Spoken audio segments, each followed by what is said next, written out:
Pendidikan pada dasarnya bertujuan untuk mengembangkan karakter dan kompetensi murid. 3 komponen penting dalam pendidikan meliputi kurikulum, pembelajaran, dan asesmen. Asesmen diperlukan untuk menilai efektivitas pembelajaran dan ketercapaian kurikulum. Informasi dari asesmen nasional dapat dimanfaatkan untuk memperbaiki proses pembelajaran. Dengan demikian, asesmen nasional tidak dirancang untuk menghakimi sekolah atau melakukan pemeringkatan sekolah. Informasi yang diperoleh digunakan untuk perbaikan kualitas belajar mengajar yang pada gilirannya akan meningkatkan hasil belajar murid.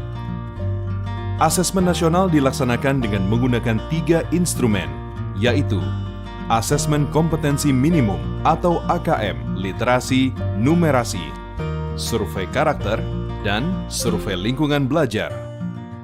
Komponen asesmen kompetensi minimum terdiri dari literasi membaca dan numerasi.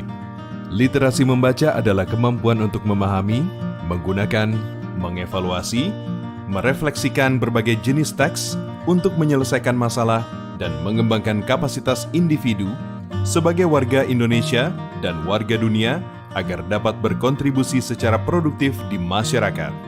Numerasi merupakan kemampuan berpikir menggunakan konsep, prosedur, fakta, dan alat matematika untuk menyelesaikan masalah sehari-hari pada berbagai jenis konteks yang relevan untuk individu sebagai warga negara Indonesia dan dunia. Instrumen kedua, survei karakter, dikerjakan oleh murid untuk mendapatkan informasi hasil belajar sosial emosional. Survei karakter mengukur 6 aspek profil pelajar Pancasila, yaitu beriman dan bertakwa kepada Tuhan Yang Maha Esa, serta berakhlak mulia, berkebinekaan global, bergotong royong, mandiri, bernalar kritis, dan kreatif. Instrumen ketiga, survei lingkungan belajar, dikerjakan oleh murid, guru, dan kepala sekolah untuk mengukur kualitas berbagai aspek input dan proses belajar mengajar di sekolah. Survei lingkungan belajar mengumpulkan informasi tentang kualitas proses pembelajaran dan iklim sekolah yang menunjang pembelajaran. Asesmen nasional dilaksanakan kepada murid, guru, dan kepala sekolah di setiap satuan pendidikan. Murid akan mengikuti asesmen kompetensi minimum, survei karakter, dan survei lingkungan belajar. Sementara guru dan kepala sekolah hanya mengikuti survei lingkungan belajar.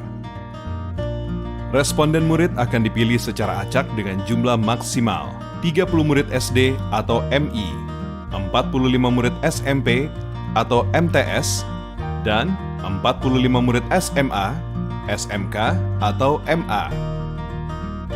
Dengan melaksanakan asesmen nasional, mari kita tingkatkan mutu pendidikan di Indonesia.